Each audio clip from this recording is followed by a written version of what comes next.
Todo comenzó con un error, o al menos, así lo sintieron todos en Valle Salvaje.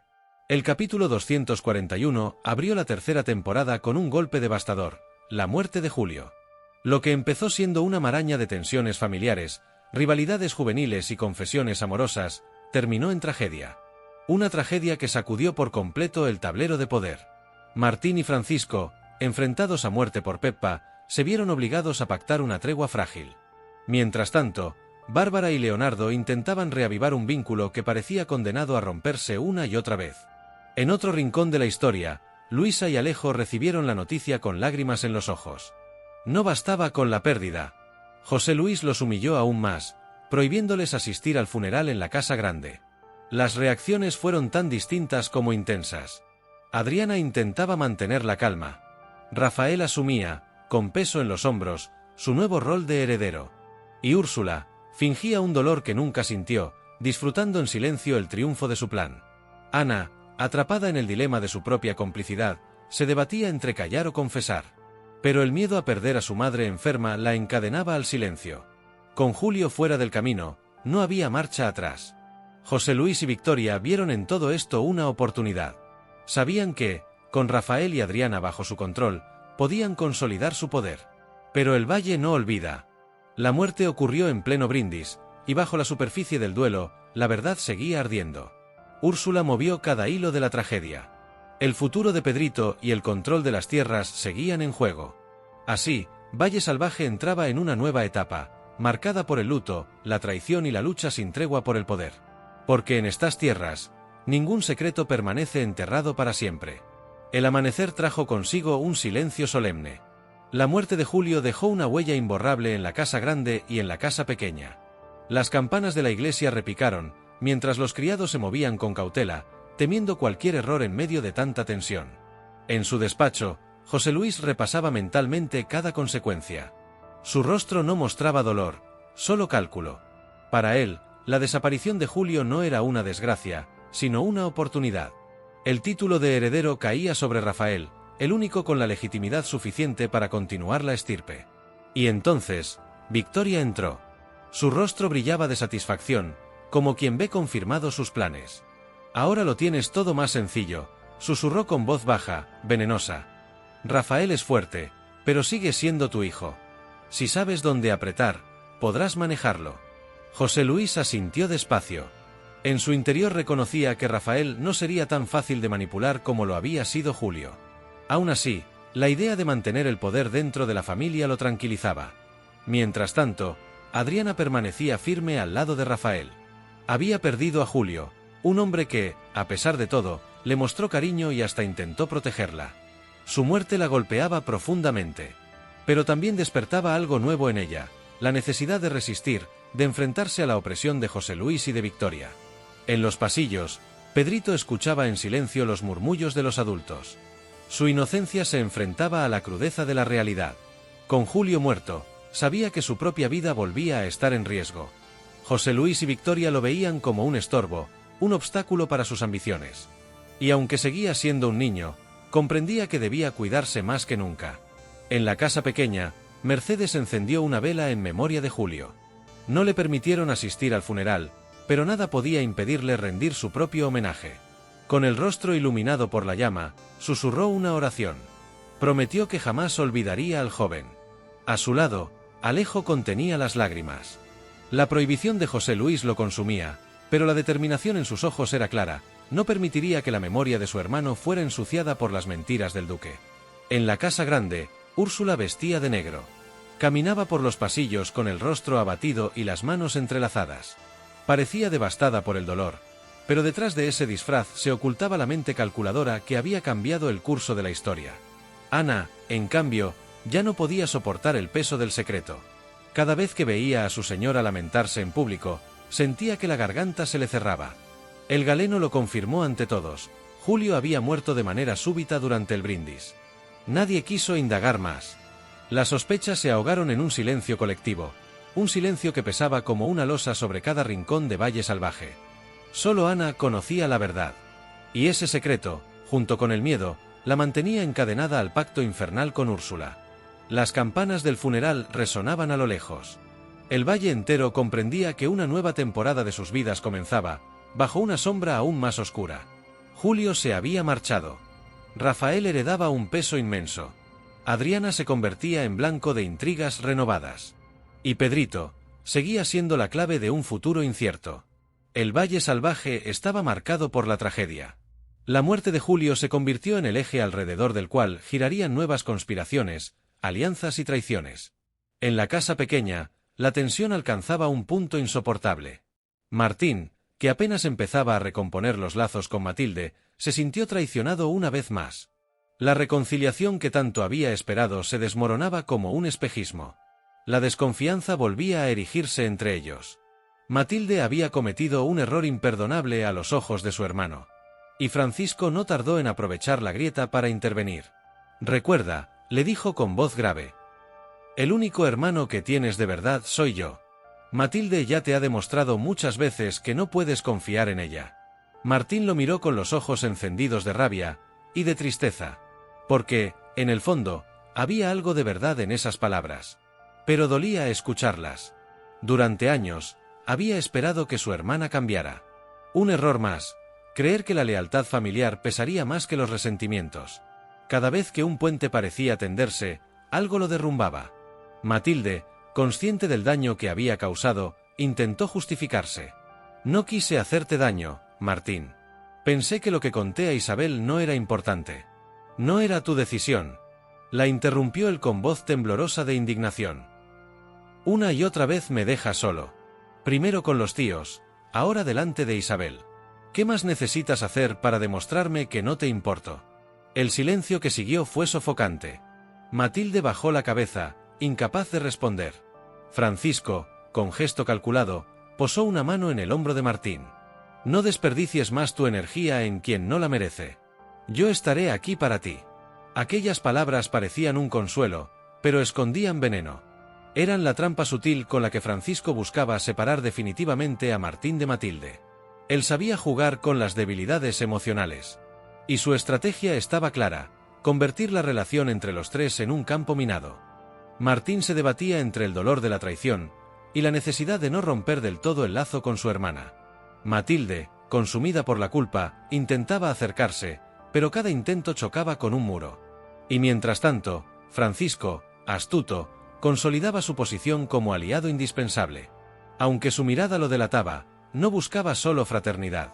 Quería dominar el espacio emocional de Martín, manipularlo a su antojo. Una tarde, en la cocina de la casa pequeña, Matilde reunió valor para hablar otra vez con su hermano. «Martín», dijo en voz baja, con los ojos humedecidos. «No quiero perderte. Lo que hice fue un error, lo sé». Pero Martín la interrumpió con el rostro endurecido. «Tus errores siempre me cuestan caro. Ya no sé si puedo confiar en ti». Desde el umbral, Francisco escuchaba con una sonrisa apenas disimulada. «No necesitas a nadie más, Martín. Somos tú y yo. Lo demás solo trae problemas». El peso de esas palabras cayó como un martillo sobre el corazón de Matilde. Sintió que perdía a su hermano, poco a poco, mientras Francisco ocupaba el lugar que le correspondía a ella. Esa noche, Martín salió a caminar bajo el cielo estrellado. Sus pensamientos eran un torbellino: la decepción hacia Matilde, la aparente lealtad de Francisco y el dolor de sentirse siempre al borde de la soledad. Quiso creer que aún había esperanza de recuperar a su hermana, pero la sombra de la desconfianza era demasiado grande. En el silencio del valle, el viento susurraba una verdad amarga: la familia es tan fuerte como su eslabón más débil. Y en ese momento, ese eslabón estaba roto. El amanecer trajo una calma pasajera a la casa pequeña. Pero pronto, esa paz se quebró. Francisco buscó a Martín en el establo, donde el joven trabajaba reparando unas herramientas. La tensión del día anterior aún flotaba en el aire. Ambos sabían que había un tema pendiente. Francisco se apoyó contra la puerta, mirándolo fijamente. «No podemos seguir así.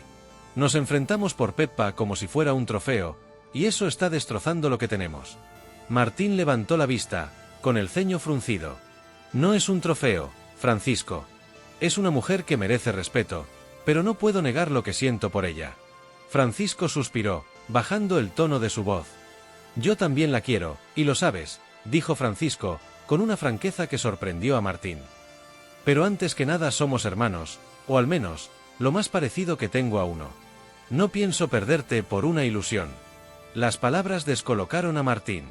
Durante días había visto en Francisco a un rival dispuesto a pisotearlo para quedarse con Peppa. Sin embargo, aquella confesión sonaba sincera, demasiado sincera. ¿Estás diciendo que debemos dejarla de lado?, preguntó, incrédulo. Estoy diciendo que debemos pactar, respondió Francisco con firmeza. Si el destino quiere, será para alguno de los dos. Pero no permitamos que nos divida. Nuestra relación está por encima de cualquier mujer. Martín guardó silencio. El eco de esas palabras resonaba en su interior. No era fácil renunciar a la esperanza de conquistar a Peppa, pero entendía que esa rivalidad estaba destruyendo la única fraternidad que tenía en ese momento. Finalmente asintió, aunque con cierta resignación. Está bien, no quiero seguir peleando contigo. Francisco le dio una palmada en la espalda, sonriendo con aire triunfal. Así debe ser, pase lo que pase. Somos hermanos. El pacto trajo un respiro momentáneo. Pero la fragilidad del acuerdo era evidente. Ambos sabían que los sentimientos no se borran con palabras. Y que la sola presencia de Peppa sería un recordatorio constante de lo que habían jurado enterrar. Justo en ese instante, Peppa apareció en el patio.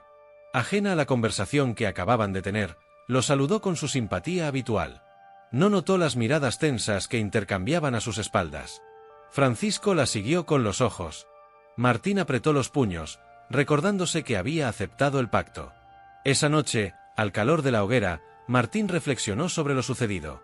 ¿Podía realmente dejar de lado lo que sentía por Peppa? ¿O aquel acuerdo con Francisco era solo una tregua condenada a romperse tarde o temprano? El valle parecía observarlos en silencio, como si supiera que esa promesa de fraternidad pendía de un hilo. El destino pondría a prueba a los dos, y la decisión de renunciar a Peppa no sería tan sencilla como habían proclamado. Al mismo tiempo, en otro rincón de la historia, Bárbara pasaba la noche en vela. Las palabras de Leonardo resonaban en su mente como un ultimátum. O lo besaba y continuaban con su historia de amor, o lo suyo llegaba a su final. El orgullo le gritaba que debía alejarse, que ya había sufrido demasiado. Pero el corazón la traicionaba, recordándole caricias, promesas, y aquellos instantes en que se sintió más viva que nunca. Al amanecer, Bárbara salió al jardín buscando aire. Pedrito la observaba desde lejos, con el ceño fruncido. Él mismo había sido quien días atrás le aconsejó: si hay una oportunidad de volver con Leonardo, aprovéchala. Si no, olvídalo de una vez. Pero la indecisión de su hermana era evidente. En sus ojos se reflejaba la lucha interna que la consumía. Leonardo, incapaz de seguir esperando, apareció en la casa. Caminaba con paso firme, decidido a obtener una respuesta. Cuando la encontró en el jardín, la tensión se podía cortar con un cuchillo. «Bárbara», dijo mirándola directo a los ojos. «No puedo seguir así. O me dejas entrar en tu vida de nuevo, o me marcho para siempre». Ella lo contempló con las manos temblorosas. «No es justo», susurró apenas. «No es justo», replicó él con voz quebrada, «que te quiera tanto, y aún así no logre olvidarte». La confesión rompió la distancia entre los dos. Leonardo dio un paso adelante, extendiendo la mano hacia la suya. «Entonces no me olvides. No luches contra lo que sientes. Yo tampoco puedo vivir sin ti». Las lágrimas rodaron por las mejillas de Bárbara. Durante semanas había intentado convencerse de que lo correcto era alejarse. Pero en ese instante comprendió que la fuerza de su amor era más grande que cualquier razonamiento. «He intentado olvidarte», murmuró con la voz rota. «Pero me es imposible». Leonardo la abrazó con fuerza, como si temiera perderla en ese mismo segundo. Y ella, por fin, se permitió corresponderle. No era una reconciliación definitiva, pero sí un primer paso hacia ese acercamiento que ambos habían deseado y postergado tanto tiempo. Desde la ventana, Pedrito observaba la escena. Su rostro reflejaba alivio, pero también preocupación. Sabía que el amor podía ser hermoso y también peligroso, sobre todo en un valle lleno de intrigas y secretos como aquel. El rumor de la reconciliación no tardó en llegar a oídos de Irene. La noticia la golpeó como un mazazo en el pecho. Ella, que había discutido tantas veces con Bárbara, ahora veía cómo su rivalidad adquiría un nuevo sentido.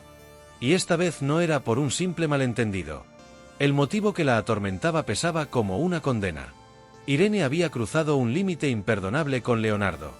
La culpa la devoraba en silencio, aunque la sonrisa de Bárbara comenzara a renacer. Por dentro, Irene sabía que esa mancha no podría borrarse jamás. Mientras tanto, Bárbara se dejaba arrullar por la ilusión. Caminaba junto a Leonardo por el jardín, dejando que la brisa y su compañía le recordaran lo que era sentirse amada sin reservas. Las dudas no habían desaparecido del todo, pero al fin había dejado de pelear contra lo que el corazón le pedía a gritos.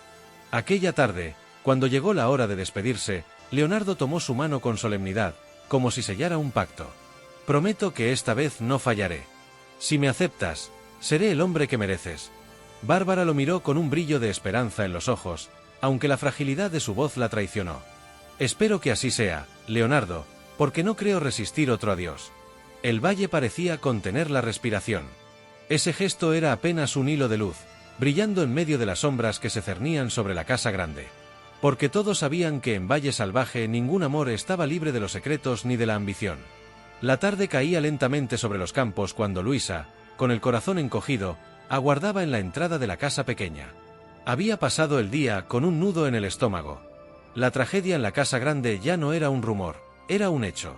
El eco de aquel brindis envenenado seguía retumbando en la memoria de todos. Julio había muerto. Luisa no sabía cómo poner en palabras semejante golpe. Se sentó en el viejo banco de madera, mirando la vereda por donde Alejo solía regresar cada tarde, las manos entrelazadas, temblorosas. Dentro de la casa, el pequeño Evaristo dormía ajeno a la tormenta que estaba por sacudir su mundo. Finalmente, la silueta de Alejo apareció a lo lejos. Venía cansado, con la ropa manchada de tierra. Pero al ver el rostro desencajado de Luisa, se detuvo en seco. Un escalofrío lo atravesó de inmediato. «¿Qué sucede?», preguntó, corriendo hacia ella. «¿Le ha pasado algo al niño?». Luisa negó con la cabeza, incapaz de articular palabra. Las lágrimas ya le nublaban la vista cuando Alejo la tomó de los hombros, desesperado. «Dímelo ya». Ella respiró hondo, con la voz quebrada, y por fin dejó escapar las palabras que la desgarraban. «Es Julio, ha muerto». El silencio que siguió fue insoportable, como si hasta el viento hubiera decidido guardar luto. Alejo sintió que el suelo se abría bajo sus pies. Su hermano, aquel con quien había compartido juegos de infancia, discusiones acaloradas y confidencias en noches interminables, ya no existía. La incredulidad lo dejó sin aire. «No, no puede ser», susurró, dando pasos torpes, como si huyera de una verdad que lo perseguía. «¿Cómo sucedió?». Luisa, con los ojos anegados en lágrimas, apenas pudo responder. «Fue durante el brindis. Nadie entiende bien lo que pasó». Se desplomó delante de todos. Un rugido de dolor salió del pecho de Alejo. Se arrodilló en la tierra seca, golpeándola con los puños hasta lastimarse. «¡Maldita sea! Ni siquiera me dejaron estar allí», gritó, su voz quebrándose en un lamento que desgarraba. Luisa corrió hacia él, lo rodeó con sus brazos, intentando sostenerlo en medio de la tormenta. «Lo sé, Alejo, lo sé. Pero tienes que ser fuerte». Él apoyó la frente en su hombro, dejándose arrastrar por un llanto sin consuelo. Permanecieron así, abrazados, hasta que poco a poco el sol del atardecer se apagó sobre sus espaldas. Cuando al fin Alejo se incorporó, su voz había cambiado. Sonaba endurecida, como acero forjado en dolor. «¿Y el funeral? ¿Cuándo será?». Luisa vaciló, consciente de que lo que iba a decir sería un nuevo golpe. «José Luis, ha decidido que tú y Mercedes no asistáis». Las palabras cayeron como un martillazo. Alejo quedó inmóvil, helado por la rabia. Luego rugió con furia contenida. «Nos prohíbe despedirnos de Julio. Ese hombre no tiene alma». Luisa intentó calmarlo, pero el dolor era demasiado hondo, demasiado fresco. Alejo comprendía que el control de José Luis sobre sus vidas no tenía límites. No solo le habían arrebatado a su hermano, también le negaban el derecho de llorarlo dignamente. Esa noche, mientras el pequeño Evaristo dormía en paz, Alejo permaneció en vela junto a la ventana. La oscuridad del valle parecía más densa que nunca. Sus recuerdos de Julio lo asaltaban sin piedad, las carcajadas de la niñez, sus palabras de aliento, incluso sus errores, todo aquello que lo hacía único. Ahora, todo se había esfumado en un instante. El valle murmuraba sobre la tragedia, pero para Alejo la herida era suya, imposible de cerrar. Con la mirada fija en el cielo estrellado, juró en silencio: «Algún día, Julio, te haré justicia. La atmósfera en el valle se volvió más densa que nunca. El dolor de Alejo y Mercedes se duplicaba. No solo habían perdido a Julio, sino que también les negaban el derecho a despedirse de él. Mercedes se dejó caer en la silla, las manos temblorosas cubriendo su rostro empapado de lágrimas. Julio se ha ido, y ahora hasta el derecho de llorarlo nos quieren arrebatar, susurró, con la voz quebrada. Alejo permaneció de pie, los ojos enrojecidos, la voz rota por la furia. José Luis, no tiene alma. Cree que puede controlar todo, incluso nuestro dolor. En la casa pequeña, en medio del luto, solo quedaban las promesas susurradas. Mercedes levantó la vista, con un brillo de determinación en los ojos. Vivirán en nuestra memoria, Alejo. Nadie puede arrebatarnos eso. Mientras tanto, en la casa grande, José Luis caminaba con la seguridad de un hombre que cree haber dado un golpe maestro. Para él, la muerte de Julio era una oportunidad. Rafael se convertiría en el heredero natural, y aunque fuera menos manipulable que Julio, confiaba en que con el tiempo también podría doblegarlo. Victoria, siempre alerta, se acercó con su tono venenoso. ¿No temes que la gente del valle critique tu decisión? ¿Prohibir que asistan al funeral? José Luis esbozó una sonrisa fría, calculadora. ¿Qué me importa lo que piensen? Mientras yo gobierne estas tierras, nadie me desafiará, ni siquiera en un funeral. La mirada de Victoria brilló con satisfacción. El dolor ajeno no era más que otra herramienta para mantener la estructura de poder en la casa grande. Sin embargo, en la casa pequeña, la herida se profundizaba. Alejo comprendía algo muy claro. Si José Luis pretendía silenciar su dolor con órdenes y prohibiciones, él se encargaría de gritarlo con actos. La justicia para Julio ya no era un deseo, era un juramento silencioso que ardía en su corazón. Mercedes encendió una vela en honor a Julio y la colocó sobre la mesa. Alejo la acompañó en silencio. Juntos guardaron un minuto de recogimiento. No era un funeral oficial, pero en ese gesto sencillo encontraron la fuerza para mantenerse unidos. Descansa en paz, Julio, susurró Mercedes. Aunque nos hayan negado despedirte, tu luz seguirá aquí, añadió Alejo, con el rostro serio y lleno de respeto. En los ojos de su tía encontró el ejemplo de dignidad que necesitaba para resistir. Mientras tanto, los rumores corrían por el valle. Algunos consideraban injusto que Mercedes y Alejo quedaran excluidos. Otros temían la reacción de José Luis, si alguien se atrevía a cuestionarlo. El valle entero estaba dividido entre miedo e indignación. En la soledad de su cuarto, Alejo juró en silencio que nunca olvidaría lo que José Luis les había hecho. La rabia se convirtió en un motor, impulsándolo a proteger a los suyos. La prohibición del funeral no era solo una humillación. Era un recordatorio brutal de que, en Valle Salvaje, el poder del duque podía arrebatar incluso el derecho más sagrado, el de llorar a los muertos. En la casa grande, la atmósfera era sofocante. La noticia de la muerte de Julio se había posado como un velo oscuro sobre todos. Cada rincón parecía impregnado de un silencio pesado y ominoso. El galeno iba y venía, murmurando diagnósticos que nadie escuchaba del todo. El cuerpo de Julio había sido trasladado, y la familia se reunió en el gran salón, donde la tensión se palpaba en cada mirada. De repente, Úrsula irrumpió con los ojos enrojecidos y la respiración agitada. Se golpeaba el pecho con teatral desesperación, gimiendo como si el dolor la hubiera atravesado de lleno.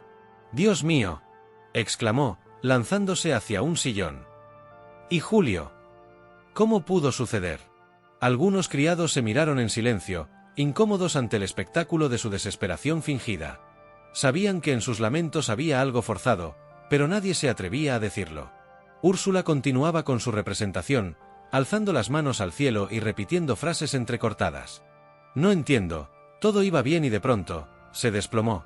Adriana, que se encontraba cerca, cerró los ojos con fuerza. La falsedad en el tono de su prima le erizaba la piel. Con calma, pero con evidente cansancio, se acercó a ella. «Basta». Úrsula, con voz firme, respondió. «Tus gritos no ayudan. Todos estamos sufriendo». El salón quedó en un silencio tenso. Rafael puso una mano en el hombro de Adriana, apoyándola, tratando de transmitir un mínimo consuelo. Al verse expuesta, Úrsula fingió un desmayo ligero, recostándose contra el respaldo del sillón, como si el dolor la hubiera vencido por completo. José Luis, en cambio, observaba la escena con frialdad absoluta. Para él, la muerte de Julio no era un golpe, era una oportunidad. Sí, había perdido a un hijo, pero ganaba una nueva pieza en su juego de poder. Rafael se convertía en heredero directo del ducado, y Victoria, siempre alerta, se permitió intervenir con su habitual veneno. Quizá lo mejor sea esperar a que el galeno nos dé un veredicto claro. No sirve de nada buscar culpables ni entregarnos a la histeria. Sus palabras, aunque razonables en apariencia, escondían la intención de mantener el control del relato. Todos sabían que en aquel salón había secretos, y que la verdad podía ser más peligrosa que la propia muerte. Adriana respiró hondo, obligándose a mantener la calma. Sentía que la situación se le escapaba de las manos. La sombra de José Luis y Victoria se alargaba sobre Rafael, quien permanecía inmóvil, observando el suelo como si la madera contuviera respuestas. Úrsula fingía un dolor que no sentía. Ana, la doncella, permanecía demasiado callada. Desde los pasillos, escuchaba los lamentos, con las manos apretadas contra el delantal, atormentada por el recuerdo de las gotas entregadas a Úrsula. No sabía si debía confesar la verdad o callar para siempre. Cada vez que escuchaba la voz fingida de su señora, un escalofrío recorría su cuerpo. La tensión en el salón crecía a cada minuto. Algunos miembros de la familia murmuraban entre ellos, otros contenían las lágrimas con dificultad. Rafael se mantenía de pie, con la mirada fija en el suelo, intentando encontrar un sentido entre el caos. Adriana le apretó la mano con suavidad. «Debemos mantenernos unidos», susurró. «Si no lo hacemos, ellos ganarán». Rafael asintió, aunque en su interior sabía que la unión era cada vez más difícil. La muerte de Julio no solo había dejado un vacío emocional. Había abierto la puerta a intrigas, sospechas y traiciones que comenzaban a corroer a todos. Úrsula, recostada en el sillón, observaba a Adriana con un rencor silencioso, aunque fingiera dolor por la muerte de Julio. En su interior, sentía una extraña satisfacción. Su plan había salido como esperaba. Adriana seguía viva, pero más debilitada que nunca.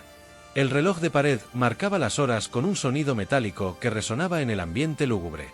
Nadie sabía qué ocurriría después, pero todos intuían que aquella tragedia era solo el inicio de un nuevo capítulo de enfrentamientos en Valle Salvaje. En la penumbra del pasillo, Ana reunió el valor suficiente para acercarse a Úrsula. La doncella había pasado toda la tarde escuchando los lamentos fingidos de su señora, y la culpa le impedía respirar con normalidad. Cuando finalmente la encontró sola en su habitación, cerró la puerta detrás de sí con un gesto tembloroso. «Señorita, tenemos que hablar», dijo, con la voz entrecortada. Úrsula, mirándose en el espejo mientras acomodaba su peinado, giró lentamente hacia ella. «¿Qué quieres ahora?» Ana tragó saliva, intentando mantener la calma. «El plan», empezó. «Eso me dijiste que haríamos para darle un susto a Adriana». «Julio ha muerto. ¿Qué ha pasado?», preguntó, con el horror creciendo en su voz. Los ojos de Úrsula brillaron con una chispa de arrogancia. Caminó hacia la doncella con paso firme, observándola de arriba abajo. «No ha pasado nada», respondió con calma perturbadora. Todo salió como debía salir. Ana se llevó las manos al pecho, incapaz de contener su incredulidad. «¿Cómo puede decir eso? Julio está muerto. Usted misma me aseguró que nadie perdería la vida». La sonrisa de Úrsula se ensanchó apenas, gélida y calculadora. «Escúchame bien, Ana. Julio se convirtió en un problema cuando decidió ayudar a Rafael y a Adriana a escapar. Si quiero un lugar en este valle, no puedo permitir que se marchen juntos como si nada. Así que sí, cambié el plan. Julio debía pagar por traicionar a su sangre».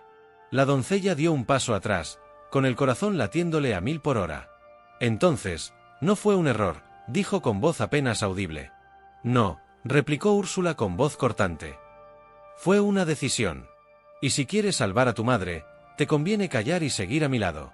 Ana sintió que el suelo se le movía bajo los pies, atrapada entre el miedo y la culpa. El poder de Úrsula se cernía sobre ella como una sombra implacable. Ana había confiado, aunque con miedo, en que todo era una farsa, un simple escarmiento. Pero la confesión de Úrsula golpeaba como un mazazo. Había sido cómplice de un asesinato. Si alguien descubría la verdad, no habría vuelta atrás. ¿Se atreverá alguien a preguntar?, se atrevió a susurrar Ana, temblando. Úrsula arqueó una ceja, fría y dominante. «Nadie lo hará. El valle cree que fue un accidente, y si alguien se atreve a sospechar, me encargaré de que pague el precio». Ana bajó la cabeza, sintiendo que las lágrimas le nublaban la vista. Su conciencia le gritaba que debía hablar, pero el recuerdo de su madre enferma la mantenía encadenada. «Entonces, ¿Me está pidiendo que guarde silencio para siempre?, preguntó con voz temblorosa. Úrsula se inclinó hacia ella, susurrándole al oído con tono firme y cortante. No te lo pido, Ana, te lo ordeno. La doncella salió de la habitación tambaleándose. El pasillo se le antojó interminable. Cada sombra parecía un recordatorio de su culpa. Sabía que la verdad podía salvar el honor de Julio. Pero también sabía que si hablaba, perdería a su madre, y quizás incluso su propia vida. Mientras tanto, en la sala principal, Adriana trataba de recomponerse. Había percibido desde el principio que la tragedia tenía algo turbio, pero carecía de pruebas. Rafael estaba a su lado, intentando mantenerla firme, aunque en el fondo también desconfiaba de lo que se había dicho sobre el brindis. La muerte de Julio, lejos de cerrar una etapa, había abierto una grieta aún más profunda. Y en el corazón del valle, dos mujeres cargaban con un secreto atroz. Una, por haber planeado el crimen. Y la otra, por haber colaborado sin querer en su ejecución. El eco de la confesión de Úrsula resonaba como una sentencia. Nada en Valle Salvaje volvería a ser igual.